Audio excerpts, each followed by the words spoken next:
Matinding focus, disiplina, at tibay ng mga bisig. Ito ang naging puhunan na ngayon 17 gulang na si Chess mula sa Baguio City sa larangan ng sports ng archery. Sa edad niyang ito, iba't ibang parangal na ang kanyang nakamit.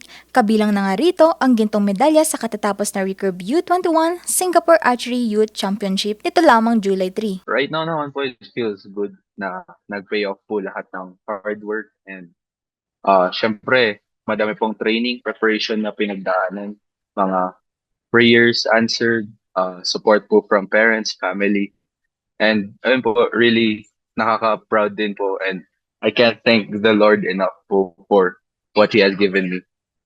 Gaya ng ibang atleta, ang journey to gold hindi rin naging madali. Matinding hamon kasi ang kanyang sinuong. Mabuti na lang daw at katuwang niya ang kanyang pamilya, lalong-lalo na ang kanyang ina na isang OFW.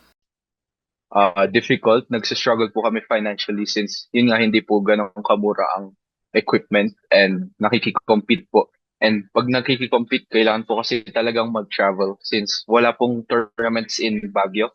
They have really helped me rin, lalo na since they have acted and served as my parents while she wasn't here. And talagang pag nangangailangan po, talagang nandito po sila, hands-on po silang tumulong sa akin.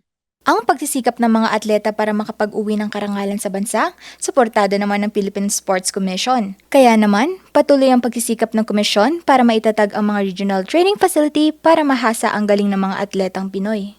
Baguio has to be positioned as a regional training center. Archery, ang galing ng Baguio sa archery. So ganun ka-focus and strategic yung ano natin.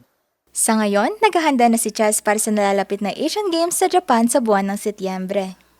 Obridor, RNG News.